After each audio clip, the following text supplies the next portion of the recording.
I'm going to blow your mind on how much money you can save building your own house.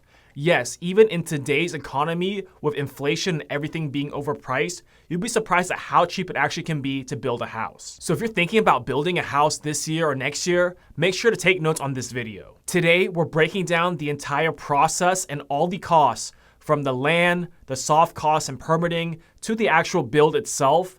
And anyone can take advantage of this video, even first-time home builders, to save tens of thousands, if not hundreds of thousands of dollars. My name is Adriel, and I've done multiple new home development projects over the past few years, and I'm going to share all the tips and tricks I've learned to help you save money and avoid mistakes that I've made. Now, the most common way to talk about pricing for new construction is price per square foot.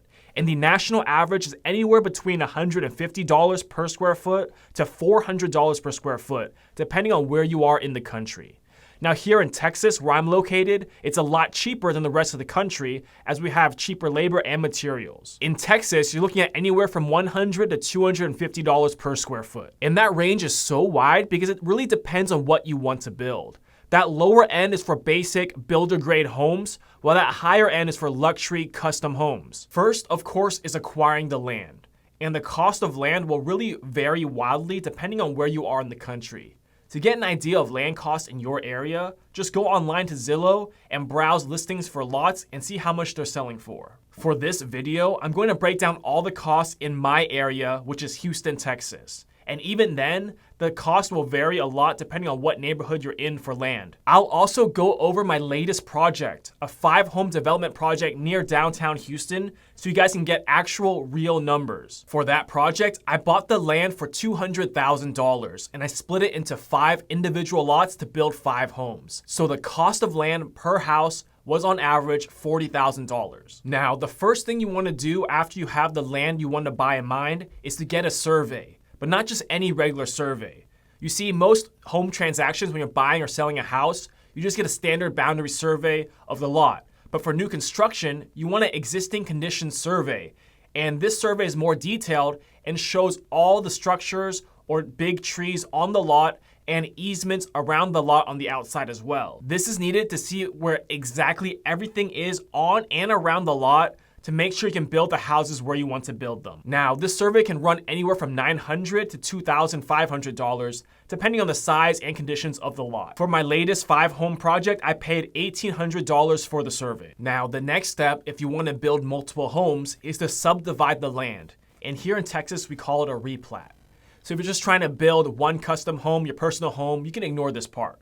But for those trying to develop and sell them at a profit, most of the times, to make a project work is to split the lot up into smaller lots or subdivide and replat them, and then sell multiple homes to make the most profit to make the deal work. This is to maximize the land, and for most cases, for houses that sell on the lower end under $500,000, this is really the only way to make the numbers work and make the deal profitable is by building multiple houses on the lot and selling it instead of just one. For example, my latest 5-home project, I split the 10,000 square foot lot into 5 individual lots. And that way I could build 5 homes to sell. And that replat cost me $8,600. Now, a replat can generally run you anywhere from $5,000 to $10,000, depending on how big the lot is and how many you want to split it into. The next thing you will need is a soil report. This is also known as a geotechnical report, and that's when a geotechnical engineer will come out to the lot and drill holes at different locations of the lot and take samples of the soil. They'll then go back to their lab and run an analysis on the soil and give you a report on the composition and what type of foundation they recommend for that type of soil. You then take this soil report and send it to your structural engineer, who will need this report to design the foundation of the home. A soil report can run anywhere from $1,200 to $2,500, and for my latest 5-home project, I paid $1,600. The next cost is the architectural and structural plans. Now, if you buy an existing design or plan from an architect, it could run you anywhere from $1 to $2 a square foot. However, if you want custom plans made from scratch just for your own designs, it can cost anywhere from $2 to $5 per square foot. My architect charges me $1.25 per square foot for the base plan or the first custom plan, and then half of that, so 62.5 cents per square foot, for any repeat plan of the same exact plan. Now, for the structural plans, he will charge $1.10 per square foot for the first plan or the base plan, and then 55 cents per square foot for any copy or repeat plan. This includes all submissions to the City of Houston, any reviews or revisions needed by the city, kind of a turnkey service to have final stamped approved plans back in my hand. So for my 5-home project, I had 2 custom base plans and 3 repeat plans for a total of $16,800, or that comes out to $3,350 per house. Next, you'll have the impact fees. These are a one-time charge to use the infrastructure of the city's sewer and water lines. Now, the City of Houston charges a flat rate per unit of $1,750 for wastewater and $2,100 for water. That comes out to a total of $3,800 per unit for impact fees. However, on my 5-home project, I paid $14,300 for all 5 homes, and that comes out to just under $2,900 per house. So why was mine cheaper than the flat rate charged by the City of Houston? Well, it's because there was an old abandoned church on the property, and it's been abandoned for years. However, the city doesn't know that. In their records, there's still a church there and it's still functioning. They have no idea it's abandoned, but since I'm demolishing that church to build my houses, in their eyes, I'm taking away usage from the commercial building, from the church, and replacing it with homes. So they gave me a credit for some of the impact fees for removing demand or usage on the city system by removing that church. And that way, I got it for a cheaper price when I'm paying my impact fees with those credits. Last will be the permit fees. These will be the final fees for the approved plans so you can start building the house, and you'll pay that to the City of Houston Planning and Permit Division, or whatever city or county you're in. In Houston, they normally run just above $2,000 per unit or per house. So for my 5-home project, I paid $10,600 for the permitting fees. So the total for all the soft costs will run you anywhere from $4 to $8 a square foot. And for my project, I paid $5.70 per square foot on average for each house. Once all the soft costs are done, you then move on to the vertical construction. And that's when you actually break ground and start building the house. So the first step is getting power to the job site so your workers can plug in their tools. So you need a temporary power pole.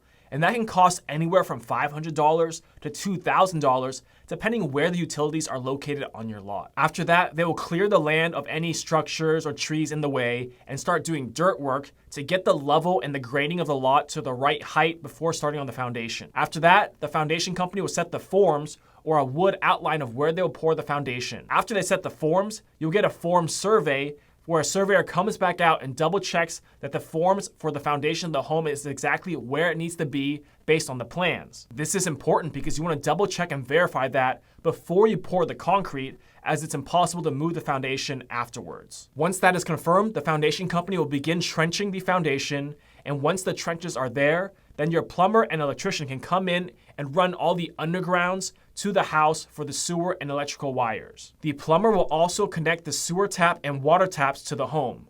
The water tap is basically the point where you connect your personal water line to the City of Houston water supply. And the same with the sewer tap, it's where your sewer line runs and connects with the City of Houston sewer line. The water taps cost me $2,000 per house, and the sewer taps $4,000 per house, but that's because the sewer line was on the other side of the street than my development, so I had to cut through the entire street and run it across the street, which made it a lot more expensive. The plumbing undergrounds cost $3,000 per house, and the electrical undergrounds ran $700. Once that's done, the foundation guys can come back in, put the rebar in, and then pour their foundation. And I paid $83,200 for the foundation of all 5 homes. And that came out to $19 per square foot for the foundation. So on average, for each house, it cost $16,600 for the foundation. The next step after foundation is the framing and the siding. And that's going to be your biggest expense, as that's the entire structure of the home. So here in Houston, the labor for framing and siding is quoted as a package. It includes framing the house, the sheathing, the siding, the cornice and trims, installing the exterior windows and exterior doors, and the decking for the roof. In Houston, you can expect the labor for this framing package to run anywhere from $4.50 a square foot up to $9 or $10 per square foot, all depending on the complexity of the house and the plans. For example, a 1-story house will be around the $4.50 to $5 a square foot range because it's only 1 story and a lot easier to frame and put on siding and decking. A 2-story house is more difficult, and once you get to 3 stories and above, all the scaffolding and extra work needed to get the workers to the 3rd floor and all the materials will cost you more money. So this framing price is based on the total framed area for the square footage, not the living area. So although the house is a 3-bed, 2.5-bath house, that's 1,750 square feet, if you add in the garage and the balcony, the total framed area is actually 2,270 square foot.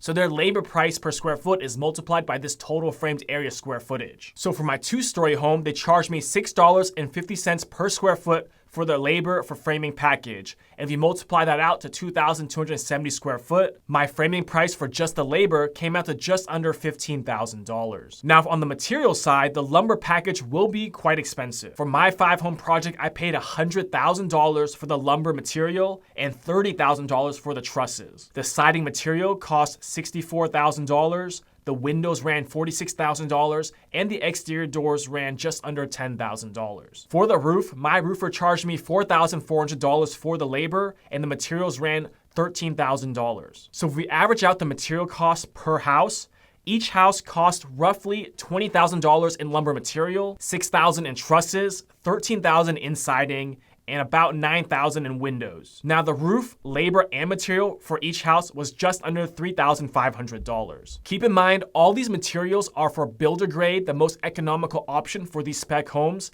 So if you're building a custom home or your personal home and you want to upgrade, these material prices will be higher. Once the house is framed up and dried in, it's time to start on the major systems inside the home. And that's the plumbing, HVAC, and electrical in that order. Now, the reason you want the plumbing to go first is because they need the space to grade their drain lines properly and run their water lines. Also, the HVAC normally wants the plumbing already set up for the indoor AC unit by the time they get there to rough in their units. So after that, the AC guy or the HVAC will come in and install the indoor unit and run all the duct work, as the ducts are bigger and need more space to run. And the reason electrical is last is because the electrical wiring has the most flexibility on where it runs, so it can work around the plumbing and the HVAC ducts. So most plumbers for new construction charge per fixture. Any faucet, toilet, dishwasher, shower, all of those count as a fixture. And they'll charge a flat price anywhere from $250 a fixture to all the way up to $800 a fixture, depending on what plumbing company you choose. Now, some may charge per square foot, but that's very rare. But if they do, they'll charge anywhere from $4 to $8 a square foot for all the plumbing. I paid an average of $7,600 for the plumbing of each house. Now, for the HVAC, that's going to be a turnkey bid for labor and materials, and I paid an average of $9,400 per house. For electrical, I paid an average of $8,900 per house. And keep in mind, these plumbing and electrical prices are for the labor and material of the rough-in. So all the water lines, drain lines, electrical cables, switches, and outlets, but it does not include the finishes. So all the fixtures, like the faucets, the sinks, the bathtubs, the toilets, the ceiling fans, the recessed lights, the pendant lights, the chandeliers, all that is not included, and I have to pay for that separately on my own. Once the major systems are finished roughing in, it's time to close up the walls. So you start with insulation and then drywall. Now for insulation, you can expect to pay anywhere from $1.50 to $3 per square foot, and I paid $1.70 per square foot, or an average of $3,200 per house for all the insulation. Now for drywall, the drywall contractor will normally charge their labor per sheet of drywall, and that's going to be hanging, floating, tape, mud, texture, basically everything until paint ready is included in that labor price. Now the pricing will really vary depending on the level of finish you want on your drywall. A standard builder grade finish is a level 3, where you use a lot of texture to cover the imperfections. And if you want something more luxury, more modern, you'll get a level 5 finish, which is a completely smooth wall with no texture. However, that requires a lot more skill and time to do, so your labor cost will be a lot higher. A typical level 3 finish can run anywhere for labor between $20 to $45 per sheet of drywall. Or if you want a level 5 finish, it can easily go to $100 or more per sheet of drywall. For my new construction homes, I went with the standard level 3 builder grade finish to save on cost. And my drywall contractor charged me $29 per sheet. So I spent an average of $7,700 in labor per house, and the materials ran $2,800 on average. Once the drywall is done, I like to start on the tiling of the bathrooms.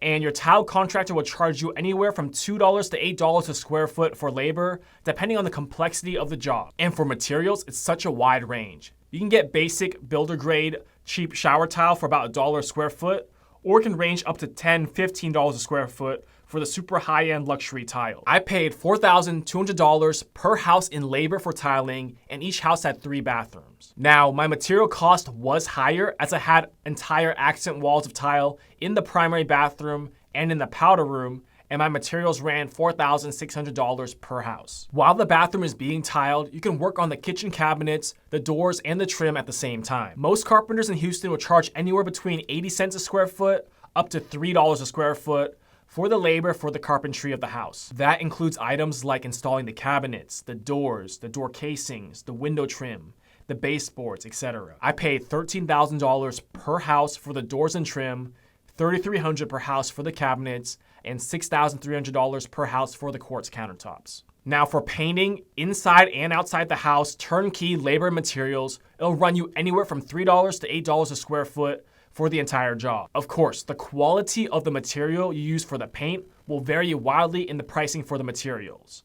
Also, a 1-story home with standard 8-foot ceilings will be cheaper to paint than a 4-story home with 12-foot ceiling. With painting, just like framing, the price per square foot is charged to the total framed area, not just the living area. My painter charged me $3.50 a square foot turnkey for labor and material, so that came out to just around $8,400 per house. Once the painting is done, your electrician, plumber, and HVAC will all come back out and finish trimming out all the finishes of the home. The HVAC guy will install the thermostat and all the AC grills, as well as the outdoor AC unit. Your plumber will install the bathtubs, the faucets, and the dishwasher and sinks, while your electrician will install the recessed lights, the light fixtures, outlets, plugs, switches, etc. You will also have other trim out items like doorknobs, door stops, mirrors, gutters, cabinet pulls, all being installed at this time as well. For my last project, the finishes cost $8,700 per house. While they're working on the inside, I have my guys on the exterior doing the landscaping and installing the garage door. Now after the trim out, I installed my floors. You can expect flooring for LVP or laminate floors to cost about $1 to $3 a square foot for labor to install it, and about $1 to $4 a square foot for the material, depending on what you want to choose. Now, if you go with engineered hardwood or bamboo or tile floorings, it will be more expensive, mainly on the material side. After flooring, you have miscellaneous items like installing the appliances, pressure washing, deep cleans, professional photos, etc. So adding everything up for vertical construction, you're looking at anywhere from $110 a square foot to $140 a square foot for your basic lower end spec homes that are builder grade. And if you're going to custom luxury homes, you're looking at anywhere from $180 to $280 a square foot. Once again, these numbers are based off of my actual projects here in Houston, Texas.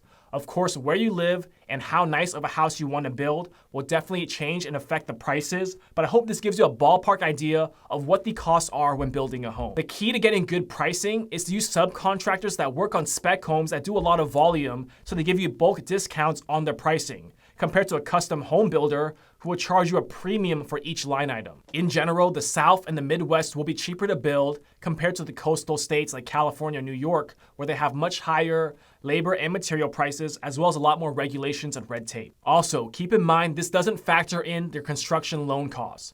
You'll more than likely get a loan for the construction, so you have appraisal fees, loan closing costs, and interest payments to make, so don't forget to underwrite those expenses as well. And some other things that can affect your costs that you can't even control are tariffs on importing materials or labor costs changing due to labor and supply shortages. So here are 3 tips to save money when building your next house.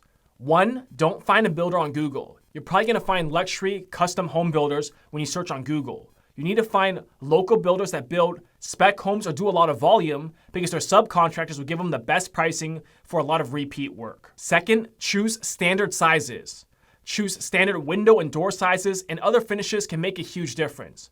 Although I love putting in 12-foot ceilings and extra tall 8-foot windows in my new builds, they're almost double the price of a standard 5-foot tall window. So you can save a lot of money just by going from your standard door, window, and plumbing sizes. The third tip is to find wholesale material suppliers. You can find them for doors, trim, and cabinets versus buying it from the big box store or making it custom.